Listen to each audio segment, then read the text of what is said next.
And joining me from the land down under, Global Flag Ambassador, Kodie Fuller. I'm here with linebacker of the Indianapolis Colts, Zaire Franklin. I'm sitting with Alabama first Miss Flag football, Gerritt. Griggs. I'm sitting here with Minnesota Viking, Jefferson. Zaire. What was the moment that you realized that you could make it to the NFL? Really, when I was in college, I was playing against one of my current teammates now, Quentin Nelson, and we were playing a really good team with a bunch of known NFL prospects. I ended up having an extremely really good game, and I kind of knew going into that, and I was like, hey, if I could play against these guys, I could probably play against anyone. About my sophomore year in college, I felt that I really had the potential to make it into the league. My whole career, I always been doubted, always, been overlooked, and I never was the biggest, strongest, fastest. I felt like, just keep on working at my craft and just getting better every single day. Who inspired you to really start, wanting to get into the sport? So our softball coach got asked to be the head job for the flag football team. So he brought a lot of the softball players into the sports. It was kind of just a learning process, and we just kept going. It's just from that point to when we just won the our second state championship. Can you tell me a little bit more about your experience with flag? Yeah, so I actually started playing tackle football about 9 years ago. What made you take the jump to do from tackle to flag? Age is part of it. Oh, that's a part of it. That'll do it. And then got into flag football just over 2 years ago. I fell in love with it the second that I stepped onto the field. What is your dream for flag football? I would love to see flag football just grow in all 50 states and just, like you said, nationally.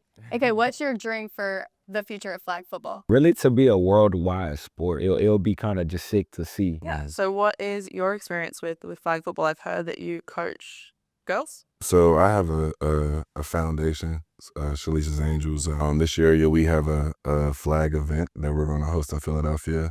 Obviously, as flags continue to grow, both globally and domestically in America, like you said, give opportunity to young women who may not have had that opportunity otherwise. Flag football is growing so fast, especially internationally. What is football culture like, especially in Australia? So when I started playing flag, I went down on a Wednesday night and I probably saw 2 or 3 other women playing. And in the last 2 years, we've now had an international tournament twice. We've been able to represent Australia 2 times. We've had 3 national tournaments where all our states verse each other, and that's how we're selected for the Australian team. And now, obviously, once the Olympic picked it up as a sport, it's just skyrocketed. How do you feel about the opportunity for flag to be in the 2032 Olympics in your hometown of Brisbane? I'm spending a lot of time with the kids playing for Team Australia, Team New Zealand that are currently around 12 years old. The thought that some of those faces I could see in Brisbane 32 is just wild. I want that for them so much, for all the kids in Australia. The culture is really positive. Everyone's getting super excited.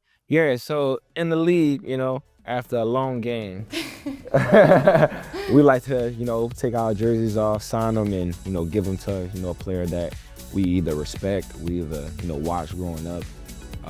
We don't have no jerseys, but we got some flags. My flag. My flag. Yeah. Good swap. Oh yeah, look man, got the flag, son, Australian superstar. Come on, Indianapolis superstar. Fan now. You have to be. I've got to be, yeah. That's mandatory. Yeah, definitely. Come on, for the shoe. That's what we say. For the shoe. For the shoe? For the shoe. Okay. See, For the you shoe. already. Let's go, Indianapolis.